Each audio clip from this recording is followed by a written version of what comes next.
E aí, pessoal, tranquilo? Vamos lá dar continuidade aqui aos nossos estudos referentes aos fundamentos dos direitos humanos. Vimos numa primeira análise o fundamento da dignidade, vimos o fundamento da democracia, fundamento da proporcionalidade e razoabilidade.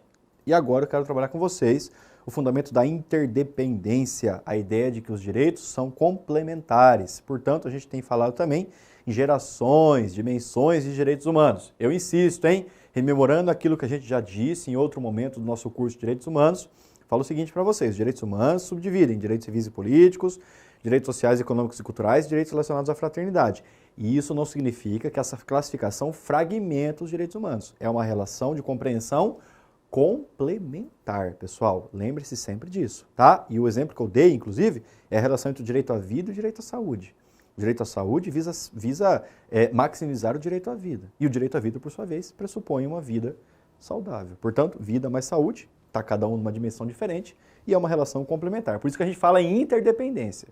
Os direitos humanos são interdependentes. Ok, pessoal? Bom, portanto, a gente está falando em gerações, em dimensões de direitos humanos, e o que nós temos hoje, pacífico, é o fato de que existiriam 3 dimensões, 3 gerações de direitos humanos. Dica, vem aqui comigo.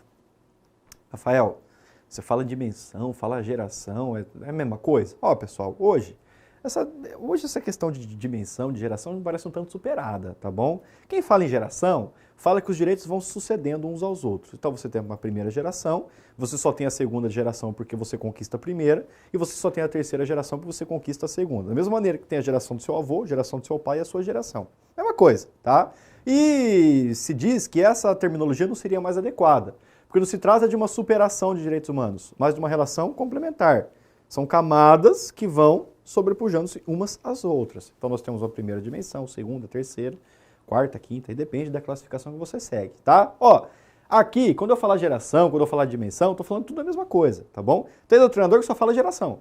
Tem doutrinador que só fala dimensão. Eu acho que o termo mais adequado é dimensão. Eu, Rafael, acho que o termo mais adequado é dimensão. Mas, tudo bem? Se você quiser compreender como expressões sinônimas, desde que você entenda que nós estamos analisando o fundamento da interdependência, beleza, tudo bem. No seu concurso, Rafael, qual posição que eu devo seguir? Procura ficar com dimensões, tá bom? Procura ficar com dimensões, que é o posicionamento mais arraigado. Ok, pessoal? Então, bora lá, pessoal. Então, nós estamos trabalhando a respeito de fundamentos, dimensões, gerações. Primeira dimensão. Vamos lá, pessoal. Na lousa comigo. Primeira dimensão. Vamos colocar algumas informações.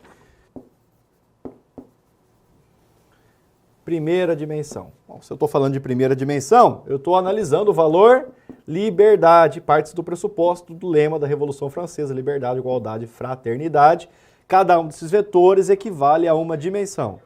Primeira dimensão, liberdade.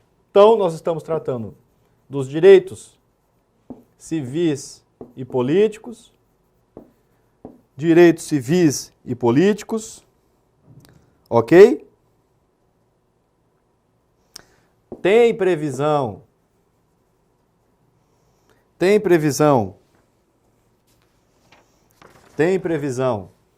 no sistema de proteção, tem previsão no sistema de proteção dos direitos humanos, tá bom?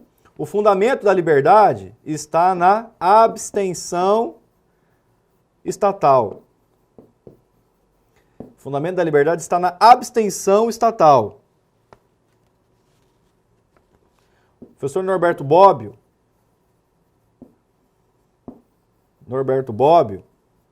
diz que existem 2 momentos da consagração dos direitos de primeira dimensão. O primeiro momento é a consagração dos direitos civis. Direitos civis, que seriam liberdade em relação ao Estado.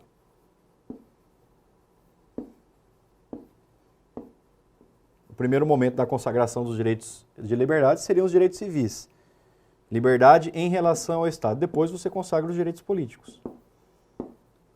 Os direitos políticos, que nada mais são que a liberdade no Estado. Liberdade no Estado. Documentos que a gente pode colocar aqui, pessoal. Documentos de surgimento da primeira da primeira dimensão.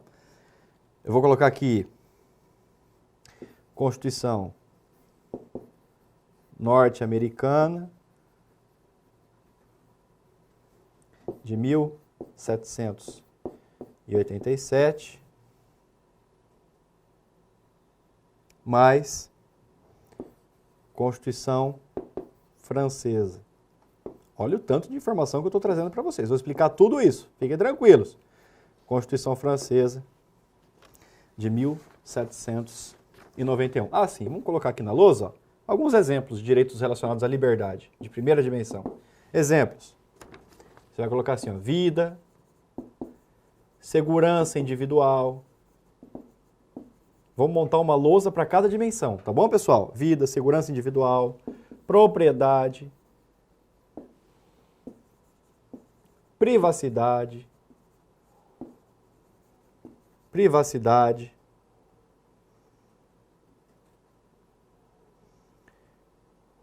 nacionalidade, direitos humanos penais.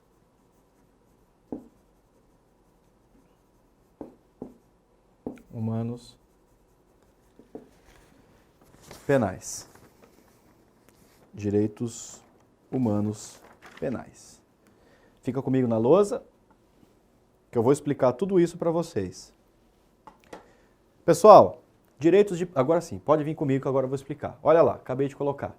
Quarto fundamento, interdependência, gerações e dimensões de direitos humanos. Estamos dentro da primeira dimensão, liberdade. Então, uma primeira coisa que eu coloquei na lousa é a primeira classificação dos direitos humanos, são os direitos civis e políticos. Aí eu falei que existe uma previsão no sistema de proteção internacional dos direitos humanos, tá? Dentre várias outras passagens.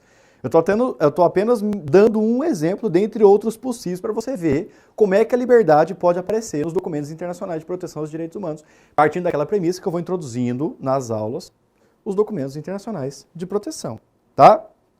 Você pode pegar o preâmbulo da Declaração Universal, o preâmbulo da DODH, Declaração Universal dos Direitos Humanos, 1948, vai falar o seguinte, ó: considerando essencial que os direitos humanos sejam protegidos pelo Estado de Direito, para que o homem não seja compelido, como último recurso, à rebelião contra a tirania e a opressão. Considerando essencial que os direitos humanos sejam protegidos pelo Estado de Direito, para que o homem não seja compelido, como último recurso, à rebelião contra a tirania e a opressão. Então você vai se rebelar contra qualquer coisa que vise privar você indevidamente da liberdade, tá bom? Parte do princípio que o fundamento da liberdade está na abstenção estatal. Rafael, como assim? Na abstenção estatal. Veja, pessoal, o que o Estado precisa fazer para respeitar o seu direito à liberdade? A resposta é nada. O Estado te dá direitos humanos, direitos fundamentais. Os Estados, né, na verdade, através de documentos, dão direitos humanos, direitos fundamentais. E nessa espécie aqui de liberdade, o Estado não tem que fazer nada para respeitar. Por exemplo, eu tenho o direito à livre manifestação do pensamento. O que o Estado tem que fazer para me assegurar o direito à livre manifestação do pensamento? A resposta é rigorosamente, absolutamente nada. Se trata, portanto, de o Estado não fazer algo. Exatamente por isso se diz, quando a gente estuda isso no direito constitucional, que os direitos de primeira dimensão, os direitos relacionados à liberdade, têm uma carga negativa, porque eles exigem um não fazer algo do Estado. Tudo que o Estado tem que fazer para respeitar um direito relacionado à liberdade é nada. Você consagra um rol de garantias mínimas e depois não se opõe ao exercício dessas garantias mínimas na prática dos direitos humanos cotidianos. Ok, pessoal? Então, falei para vocês a respeito da previsão do sistema de proteção, falei que são os direitos civis e políticos, falei que o fundamento está na abstenção estatal. Mais uma coisa, o professor Norberto Bobbio fala que nós consagramos os direitos de primeira dimensão relacionados à liberdade em dois momentos. Primeiro, você tem a consagração dos direitos civis, que é a liberdade em relação ao Estado. Exatamente isso que eu falei para vocês, a ideia de abstenção. Eu tenho a liberdade de exercer os meus direitos, inclusive contra o Estado, se preciso for. É óbvio que excessos poderão ser punidos, certo? Bom, eu tenho a liberdade de manifestação do pensamento? Tenho. O Estado não pode fazer nada contra isso? Não, não pode. Agora, se eu exagerar, se eu falar o que eu não devo, se eu for racista, se eu for preconceituoso, se eu usar minhas palavras para propagar o ódio, aí sim eu vou poder ser responsabilizado. Agora, em si, como regra, o Estado não pode fazer nada. Então, é uma liberdade em relação ao Estado. Os direitos civis. Agora, os direitos civis devem ser cumulados com os direitos políticos. É a liberdade no Estado. Mas como assim, Rafael, liberdade no Estado? Os direitos políticos pressupõem participar da vida política do Estado. Ir às urnas, votar, receber votos, atenda às condições de alistabilidade e elegibilidade e possa ou não ser eleito para algum cargo, possa ou não ser eleitor de algum candidato. Portanto, é uma liberdade no Estado. Você vai participar da formação da vontade política do Estado.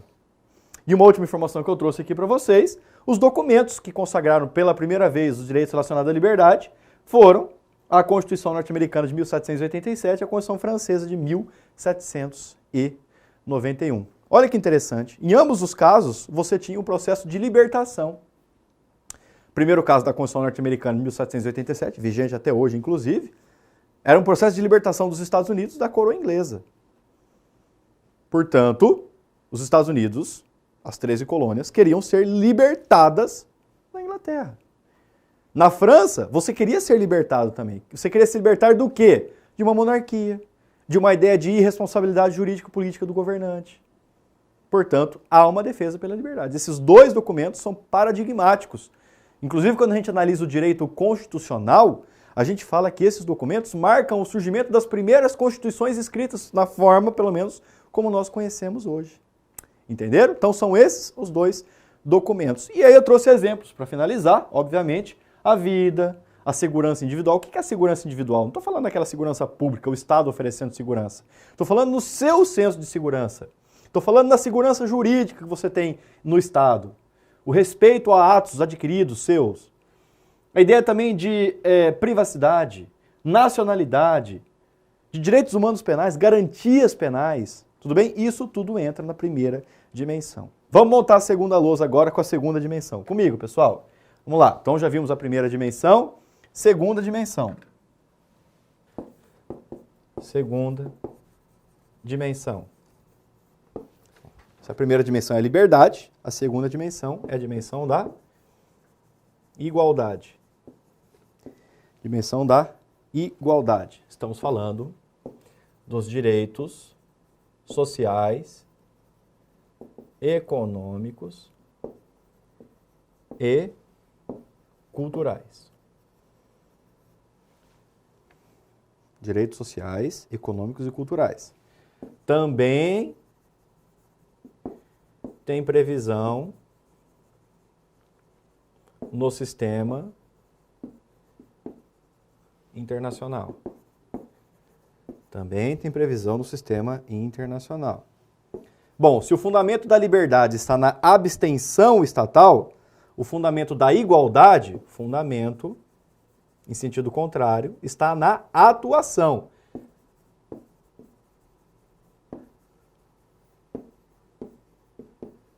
Fundamento na atuação estatal. Origem, né? Vamos colocar aqui os documentos importantes. A origem, tá? Depois tem outros documentos de direitos humanos decorrentes, mas por hora eu quero os documentos paradigmáticos, tá bom? Você vai colocar aí a Constituição do México. Constituição do México, também conhecido como Constituição Zapatista, de 1917. Mais a Constituição da Alemanha,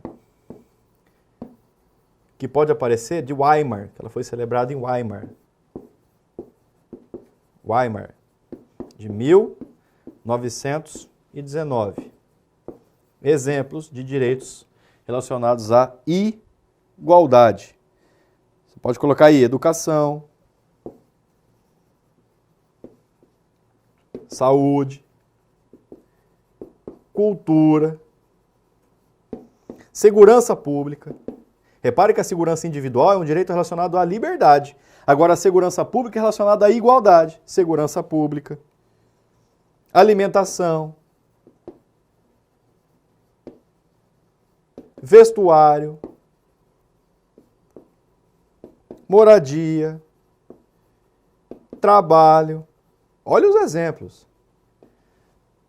Assistência e previdência social. Assistência e previdência social. Vem aqui comigo que eu vou explicar para vocês. Qual que é a essência da igualdade? Igualdade corresponde aos direitos sociais, econômicos e culturais. A gente vai ver que isso é tão importante, Mas tão importante, a hora que a gente for entrar nos documentos mesmo, propriamente dito, os direitos humanos em espécie, a gente vai ver que existe um pacto só para direitos civis e políticos. Um pacto internacional só de direitos civis e políticos, primeira dimensão. E um pacto só para direitos sociais, econômicos e culturais, segunda dimensão. A gente separa os direitos. Muito embora uma relação complementar, a gente pormenoriza em cada um dos pactos a primeira e a segunda dimensão, respectivamente. Bom, pessoal, se eu venho falando para vocês que o fundamento da liberdade está na abstenção estatal, o fundamento da igualdade está no Estado fazer algo. O que eu estou querendo dizer para vocês? Bom, o que o Estado precisa fazer? O que o Estado precisa fazer para assegurar o meu direito à livre manifestação do pensamento? Nada. Porque a livre manifestação do pensamento tem tudo a ver com o valor liberdade. E o valor liberdade está calcado na abstenção, no não fazer algo estatal. Tanto é que ele tem um caráter negativo. Por sua vez, o que o Estado precisa fazer para assegurar o meu direito à saúde? Tudo. Porque, se a gente for pegar, por exemplo, a Constituição Federal, se diz que a saúde é direito de todos e é dever do Estado. O que o Estado precisa fazer para assegurar o meu direito à educação? Tudo. Porque a Constituição diz que a educação é direito de todos e dever do Estado. O que o Estado precisa fazer para assegurar o meu direito à segurança pública? Tudo. Porque a Constituição fala que a segurança pública é dever do Estado e direito de todos. Repare bem, pessoal, enquanto lá na liberdade o Estado não tem que fazer nada, tem um caráter de abstenção, portanto uma carga negativa, aqui nos direitos de igualdade a carga é positiva. Exige-se um fazer algo do Estado para implementar um determinado direito humano. Portanto, os direitos sociais, econômicos e culturais exigem uma atuação estatal. Ok, pessoal? O que mais nós temos que falar aqui? Os documentos paradigmáticos. Constituição Mexicana de 1917 e a Constituição de Weimar de 1919. A Europa havia acabado de ser devastada pela Primeira Guerra Mundial. Pela primeira vez se teve um conflito abrangendo um sem número de nações. E ao seu final surge a necessidade de você superar uma visão abstencionista do Estado. No sentido de que o Estado deveria se fazer mais presente na vida das pessoas. Tudo bem? O Estado onipresente. Exatamente por isso se pensa nos direitos sociais, econômicos e culturais relacionados à igualdade. E eu trouxe como exemplos aqui para vocês, vamos na lousa? Educação, o Estado tem que garantir educação. Saúde, o Estado tem que garantir saúde. Cultura, segurança pública, alimentação, vestuário, moradia, transporte, assistência, previdência, lazer, tem um monte de coisa.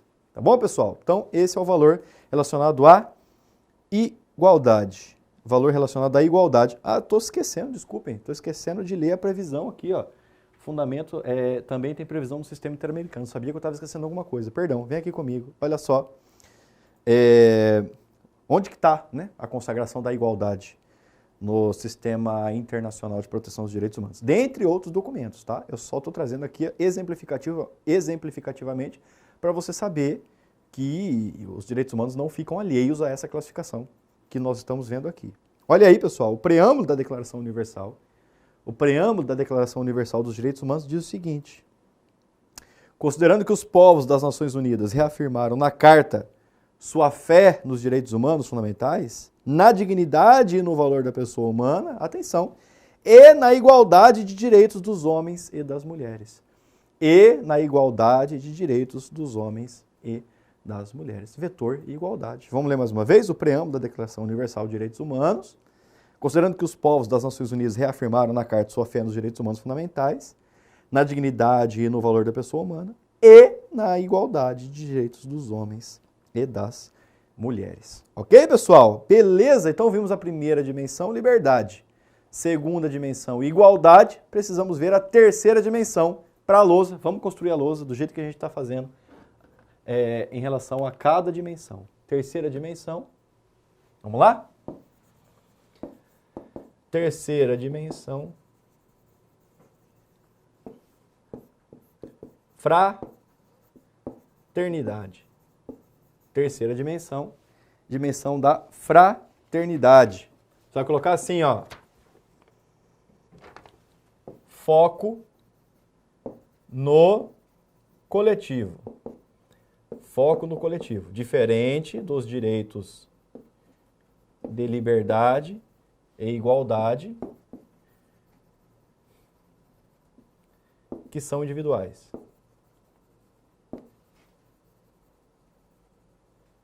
Tem foco no coletivo. Essa é a primeira questão. Declaração Universal tratou como direito à paz. Muito embora direitos de fraternidade não são apenas os direitos relacionados à paz. Tá bom? Vamos dar alguns exemplos aqui? Exemplos. A gente pode colocar, são vários, tá bom? Pode colocar aqui paz, meio ambiente, probidade administrativa,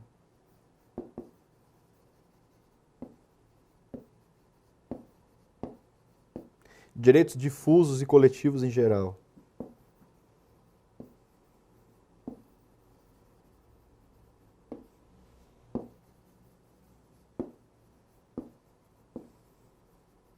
Vamos pôr um documento paradigmático de inaugurar a necessidade de observar o direito por um prisma de justiça mais fraterno. Vou colocar aqui a Constituição da Alemanha, não a de 1919, a de 1949.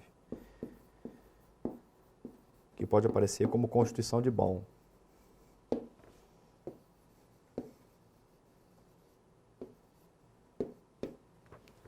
Constituição, a Lei Fundamental de Bonn. Vem aqui, pessoal. A primeira questão que eu quero falar para vocês. Uma inovação da fraternidade em relação aos demais direitos humanos, as duas primeiras dimensões. O direito à liberdade e o direito à igualdade são direitos predominantemente individuais. Rafael, o direito à igualdade também é predominantemente individual? É sim. Quer ver como eu vou explicar para vocês? Vem aqui. Quando eu peço para o Estado respeitar o meu direito à livre manifestação do pensamento, é o meu direito que eu estou pedindo. Meu. Único e exclusivamente meu. Liberdade. O Estado tem que respeitar o meu direito. Quando eu peço para o Estado implementar o direito à saúde, o direito à educação, é o meu direito à saúde.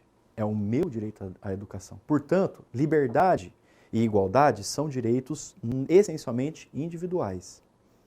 Quando a gente está trabalhando com fraternidade, a gente sai do senso individual e vai para o senso coletivo. A gente sai do senso individual e vai para o senso coletivo. Não é o meu direito à livre manifestação do pensamento. Não é o meu direito à saúde. É o nosso direito ao meio ambiente. O nosso direito à paz. Você não pode falar em meu direito ao meio ambiente. Em meu direito à paz. Você não pode. É nosso, porque é necessariamente coletivo. É aqui que surge, inclusive, aquela ideia de direitos coletivos, que envolve os direitos coletivos em sentido estrito, os direitos difusos, os direitos individuais homogêneos, a existência de um vínculo, de uma identificação por grupo, mas, sobretudo, uma identificação coletiva. Os direitos como algo a serem questionados, usufruídos e reclamados, não apenas por uma única pessoa, mas por um grupo de pessoas, um grupo de indivíduos ou toda uma coletividade. Quer que eu dou um exemplo para vocês? Uma colônia de pescadores, por exemplo. Uma colônia de pescadores é influenciada pelo derramamento de petróleo, um vazamento de petróleo que contaminou todo o mangue da onde aquela colônia de pescadores retirava o seu sustento. Pronto. Todos daquela colônia de pescadores foram influenciados pelo vazamento de petróleo. Você não pode falar no direito ao meio ambiente individual. É o direito ao meio ambiente de todos aqueles prejudicados pelo vazamento de petróleo. Isso é relacionado à coletivização do direito, algo típico dos direitos relacionados à fraternidade. E eu trago como documento paradigmático aqui, a Lei Fundamental de Bonn, de 1949, que foi exatamente a Constituição, que consagrou a ideia de Estado democrático de direito. Ok? Pessoal, Rafael, existem mais dimensões de direitos humanos? Bom, você está falando da primeira, direitos civis e políticos. Você está falando da segunda, direitos sociais, econômicos e culturais. Agora você acabou de falar da terceira, os direitos relacionados à fraternidade.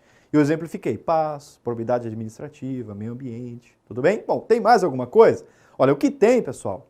O que tem são construções doutrinárias as mais variadas possíveis. Tem quem fala numa quarta dimensão, numa quinta, numa sexta dimensão.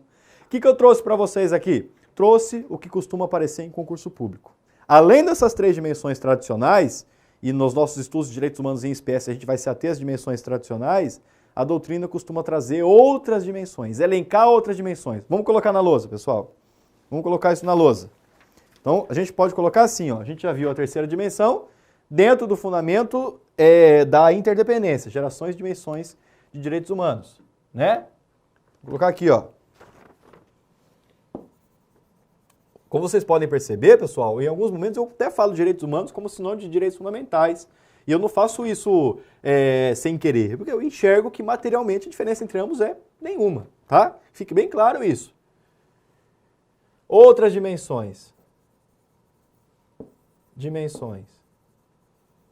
Que pode aparecer na sua prova, ó. Para o Bobbio, para o Norberto Bobbio, na quarta dimensão, então, em uma eventual quarta dimensão de direitos humanos, ou direitos fundamentais, estamos trabalhando aqui no campo dos direitos humanos, numa quarta dimensão a gente poderia falar em direitos biológicos. Direitos biológicos. Patrimônio genético.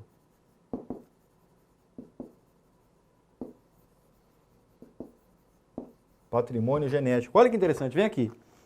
Ele fala que o desenvolvimento da biologia, dessas questões genéticas, atingiu um nível de maturação tal que faça imperioso você pensar isso como uma dimensão autônoma de direitos humanos. Imagina que coisa maluca, você manipular um patrimônio genético, você conhecer do genoma humano, você poder evitar certas doenças pelo simples fato de você conhecer o DNA daquela futura criança, daquele futuro feto. Olha que coisa maluca, algo absolutamente impensável há décadas atrás. Hoje você já consegue manipular o patrimônio genético, entender de direitos biológicos tal, que você vai produzindo uma criação, digamos assim, feita de acordo com aquilo que a ciência estipula, né? Algo absolutamente inovador no campo dos direitos humanos e, portanto, para o professor Norberto Bobbio, isso formaria exatamente uma quarta dimensão de direitos humanos. Na lousa. Temos só o posicionamento dele? Não, nós também temos outros posicionamentos. Para o professor Paulo Bonavides, para o professor Paulo Bonavides, na quarta dimensão estariam a democracia, informação e o pluralismo, e na quinta dimensão estaria o direito à paz. Então ele fala numa quarta e numa quinta dimensão. Na quarta dimensão estaria a democracia, informação e pluralismo. Na quinta dimensão estaria o direito à paz. Professor Paulo Bonavides. Vem aqui que eu vou explicar para vocês. Ele fala o seguinte, ó. O nível de desenvolvimento das telecomunicações, a necessidade de coexistência de povos, de crenças, de raças, de posicionamentos políticos e ideológicos diferentes, faz necessário que você agrupe esses novos direitos, direitos relacionados à informação, ao patrimônio comum da humanidade, em uma dimensão autônoma, que estaria na ideia de democracia, informação e pluralismo. Tá? Aliás, ele põe o patrimônio comum da humanidade dentro da dimensão da fraternidade. Né? Quando eu falo assim, no sentido que eu quero dizer aqui de democracia, informação e pluralismo, eu falo no sentido de que o pluralismo é absolutamente imperioso numa sociedade que preza uma democracia substancial, uma democracia que vai muito mais além do que votar e ser votado. Democracia hoje não é só isso, democracia vai muito além de votar e ser votado. Implica viver, implica participar do jogo político. Então ele fala isso, democracia, informação e pluralismo. E coloca a paz como a quinta dimensão, como objetivo a ser alcançado. Rafael, acabou aí? Não, para a lousa. Temos um terceiro posicionamento. Você pode colocar assim, ó, autores do direito digital, autores do direito digital colocam como dimensão autônoma o direito de acesso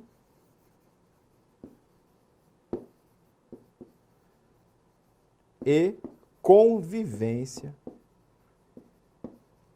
no cyberespaço. Vocês veem que cada autor costuma puxar mais para o seu lado, né?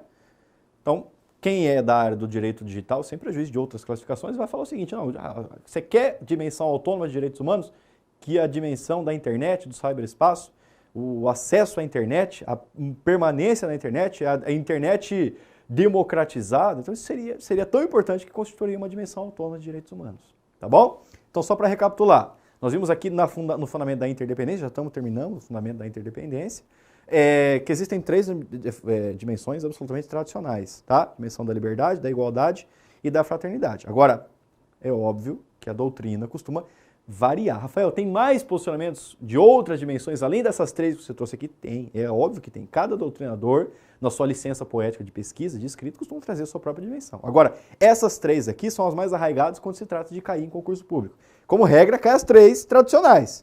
Agora, essas outras três aqui costumam aparecer quando se trata de exemplos do que viria depois de uma terceira dimensão de direitos humanos relacionados à fraternidade, conforme a gente acabou de ver. Então, para o primeiro posicionamento, na lousa, Norberto Bobbio, quarta dimensão, estariam os direitos biológicos, patrimônio genético. Professor Paulo Bonavides, na quarta dimensão estaria democracia, informação e pluralismo. Na quinta dimensão estaria o direito à paz. E para autores de direito digital, colocam como dimensão autônoma o direito de acesso e convivência no cyberespaço. Ok, pessoal? Volta aqui comigo. Terminamos, portanto, os fundamentos dos direitos humanos. Reparem que a gente trabalhou 1h30 só sobre fundamentos de direitos humanos. Vimos cada fundamento com calma e a gente foi enchendo de conteúdo vocês de uma maneira que vocês não tivessem uma aula nem tão doutrinária, nem tão prática. Um equilíbrio, que é o equilíbrio que o seu examinador sempre costuma buscar na hora do concurso público, ok? Muito obrigado pela gentileza da atenção. Recomendo mais uma vez aqui, se vocês tiverem interesse, é claro, o meu Manual de Direitos Humanos, tá bom? Vou mostrar ele aqui mais uma vez, quase 1000 páginas pela editora Juspódio, terceira edição, tá bom, pessoal? Se for do interesse, seria um prazer ser lido por vocês. Obrigado por permitir que eu entrasse na sua casa. Um grande abraço.